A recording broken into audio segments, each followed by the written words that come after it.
No remassa isso esse fanco de mauju de kobi bende ta. Tá roi de lei mitaleu no aqui. Nango nomo. Não coreba kama o mitutu.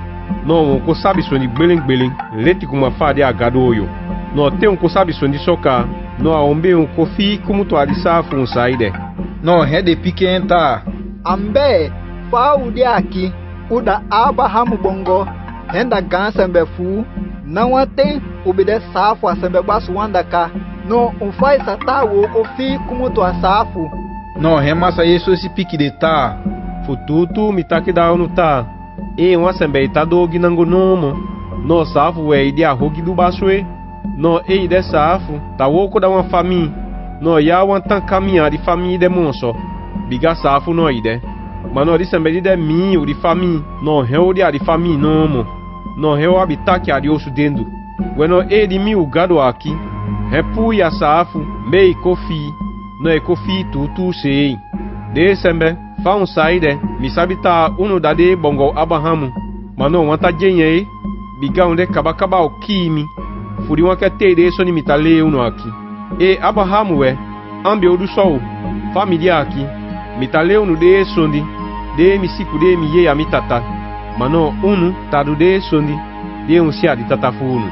No de pikenta. Tatafu itatakide. Nadi bongo utata Abrahamu de no. Pique de ta.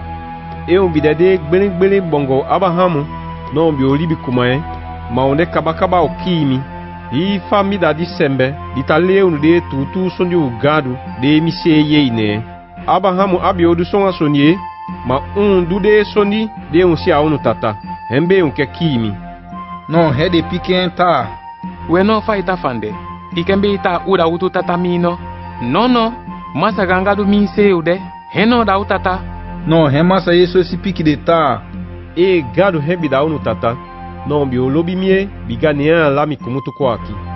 Sei mandami kwaki. No fani mbe watafusu tande soni mitataki aki. Ade furi wande adi fafun teide. Mbeye. Gidi bisewe da unu tata de sembe. Bigade soni de aloudu. No de sewe taketadu de ka.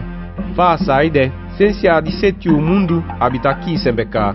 Anama wanda kase atu soni monso. Bigadi soni de kai tu. Andene hati sei. Mindi sondi. Henda di hini wanda kafanfen. Di atafanka. Biga ne mindi sondi kulegede kumutu. No fudi unama koen. Mbe wake pikimi. Are tutu soni mitale uno aki. Faundi aqui, não afu no salei finga ami, tá mi do giwanda kamonso. We uma salei só, no renda tutu soni no mitataki. No fani bem uma kepikimi. Na furi uma desembe o gado não. Ai, mbei. We bigadi sembe de o gado, no renta haika gado oto. No rede pikenta. Só, o habitaki letio, tá ajuda wanta ku sembe ma. Yu Samaria sembe yu. Wan hogi soni wede a elibata fandelo fanande. Remassa isso esse pique de ta. Nono de sembe. Naso ni hendi amili bai. Ma mitata ne heno mitasuku bai. Ma unu tawisi wasimi. Mano ma tobi. Biga mata suku ne bai da mi sei. Mano wan sembe de. Dita suku endami. No hetaku tubuta. Ambe fiti ne bai. Kwa ambe an fiti. No ka hei mitika aki. No fututu mitake da unu ta. Wan sembe ta hoi de soni mitafanki. No aonde de kabaso somonso. No rede ju rede ma pikenta. Só, awa kosi belenta. Wandidibi hende aili batu. Pai kota fande lau fanande. Biga Abrahamu dere gandu eka. So sei de fesiten chabu kamatu. Mano I kode akita baita. Wan sembeta hoi ade leifi. No ao de demonso. Fai saide. I heimo Abrahamu. Ude oto chabu kama ugabi de kano. Fasei também me fisei. Remassa isso esse pique de ta. Mi sei ta rei mi sei.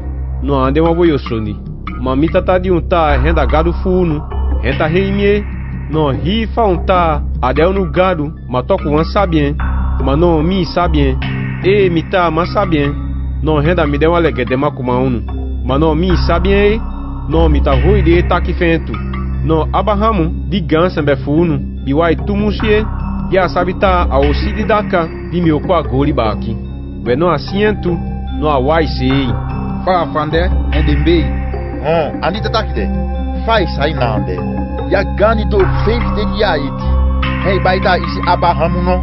No, remassa isso se pique de tá. Tutu mi taki da unu ta. I fode pai Abrahamu. No mi bide gandu eka. No, fa pique de. No, de ye sei bele. Tá que tá rece da gado. No, rede kulego que se citou no mi. O de na kenki. Mas não, massa isso se fosse a de dentro do pala. Como tu adeus de gofen.